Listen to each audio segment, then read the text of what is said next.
Hi friends, welcome back to our channel. ఈరోజైతే నేను వీడియోలో అన్నంతో వడియాలతో చూపిస్తున్నానండి. అదే అండి, చాలా రకరకాలుగా పెట్టుకుంటారు కదా, సగ్గుబియ్యంతో, అలాగే బొంబాయి రవ్వతో, అలాగే వచ్చేసి బియ్యం పిండితో. సో ఇప్పుడు నేనైతే ఇలా కాకుండా అన్నం వండి వాటితో వడియాలు ఎలా పెట్టుకోవాలో చూపిస్తున్నాను ఈజీ వేలో. చాలా బాగుంటాయండి, లైక్ కుర్కురే లాగా అనిపిస్తూ ఉంటాయి ఇవి. సో దీనికోసం అయితే ప్రిపరేషన్ స్టార్ట్ చేద్దాము. నైటే మనం ఇలా నేనైతే 1 కేజీ రైస్ తీసుకుంటున్నాను. రేషన్ బియ్యం తీసుకోండి, చాలా బాగా వస్తాయి వీటికి. సో కేజీ బియ్యాన్ని మంచిగా ఒక 3 సార్లు కడిగేసి ఇలా వాటర్ పోసేసి నైట్ అంతా నానబెట్టేసుకోవాలి. సో మార్నింగ్ వచ్చేసి మనం అన్నం ఏ విధంగా అయితే వండుకుంటామో అదే విధంగా వండుకోవాలి. కాకపోతే కొంచెం మనం వాటర్ అనేది ఎక్కువ వేసుకొని మెత్తగా వండేసుకోవాలన్నమాట. మెత్తగా గుజ్జు గుజ్జు అయిపోవాలి. సో మెత్తగా అయిపోయాకే కొంచెం 1/2 స్పూన్ వరకు జీలకర్ర, 1/2 స్పూన్ వరకు వాము, ఈ 2 యాడ్ చేయాలి. ఈ 2 యాడ్ చేసిన తర్వాత మంచిగా మిక్స్ చేసుకోవాలి, మొత్తం కలిపే విధంగా కలుపుతూ ఉండాలండి మధ్య మధ్యలో, లేదంటే అడుగు అంటేస్తుంది అన్నం. ఎందుకంటే మెత్తగా అయిపోయేంత వరకు ఉంచుతాం కదా. సో వీడియోలో చూస్తున్నారు కదా, ఆ విధంగా అవ్వాలన్నమాట. సో అయిన తర్వాత దీన్ని మనం ఒక పప్పు గుత్తి సాయంతో మెత్తగా ఇలా రుద్దుకోవాలి. మనం పప్పుని ఏ విధంగా అయితే మ్యాష్ చేస్తామో అదే విధంగా కలిపేసుకోవాలండి. సో చల్లారిన తర్వాత దీనైతే మనం మురుకులు చేసేది ఉంటుంది కదండి, గొట్టం, దాంట్లో వేసేసుకొని ఈ విధంగా ప్రెస్ చేస్తూ ఒత్తుకుంటూ ఉండాలి.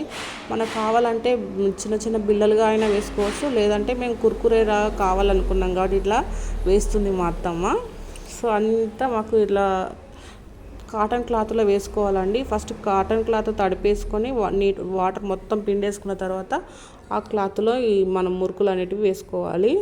సో ఇది సాయంత్రం కల్లా నాకు ఎండిపోయాయండి. సో వీటిని ఎలా రిమూవ్ చేసుకోవాలంటే ఇలా వాటర్ చల్లేసుకోవాలి. దాన్ని ఇట్లా బ్యాక్ సైడ్ తిప్పేసుకొని, సో క్లాత్ ఉంది కదా దాన్ని రివర్స్ సైడ్ తిప్పేసుకొని ఇలా వాటర్ స్ప్రింకిల్ చేసుకోవాలి. ఎక్కువ పోసుకోకూడదండి, మరీ వాటర్ మొత్తం పోయకూడదు. ఇలా జీలకర్ర వేస్తే సరిపోతుంది. సో ఇలా అయిపోయిన తర్వాత మళ్ళీ క్లాత్ని ఇక్కడ మనం ఇలా టర్న్ చేసుకోవాలి ఫ్రంట్ సైడు. సో చూస్తున్నారు కదా, ఎంత ఈజీగా వచ్చేస్తాయంటే మనకి ఎలా కష్టపడకుండా అవి విరిగిపోతాయనే భయం కూడా ఉండదు. మనం ఏ విధంగా ఏ షేప్లో పెట్టామో అదే షేప్లో మనకు వచ్చేస్తాయండి అవి, మనం ఇలా రిమూవ్ చేస్తూ ఉంటే. సో ఇక్కడ ఒక టిప్ చెప్పాలనుకుంటున్నానండి. ఇవి బాగా ఎండిపోయి మంచిగా మనకు మురుకులు ఫ్రై చేస్తున్నప్పుడు వైట్గా మంచిగా పొంగుతూ రావాలంటే మనం ఉడికించుకునేటప్పుడే 1 స్పూన్ వరకు వంట సోడా ఉంటుంది కదండి, సో దాన్ని యాడ్ చేసుకొని వేసుకోండి. చాలా బాగుంటాయి, ఎక్కువ రోజులు కూడా ఉంటాయి, అలాగే వైట్గా కూడా వస్తాయండి మనం ఫ్రై చేసినప్పుడు. సో తప్పకుండా ట్రై చేసి చూడండి. సో ఈ విధంగా అయితే మనం మొత్తం ఇలా తీసేసుకోవాలి. క్లాత్ నుండి ఇట్లా సపరేట్ అయిపోయి వచ్చేస్తాయి అవి, ఏం కష్టం కాదండి. సో ఒక 10 మినిట్స్లో మొత్తం మనం తీసేసుకోవచ్చు. నాకైతే ఇన్ని అయిపోయాయండి కేజీ రైస్కి.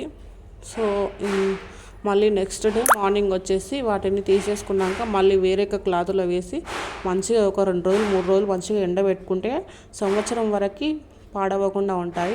సో చూస్తున్నారు కదా, ఆయిల్లో ఫ్రై చేసి కూడా చూపిస్తున్నాను ఎంత బాగా వస్తున్నాయి అనేది. సేమ్ కుర్కురేలాగా అనిపిస్తాయండి, అందుకే రౌండ్గా వేసుకోలేదు మేము, ఇలా చిన్న చిన్నగా వేసుకున్నాము. సో నచ్చితే లైక్ చేయండి.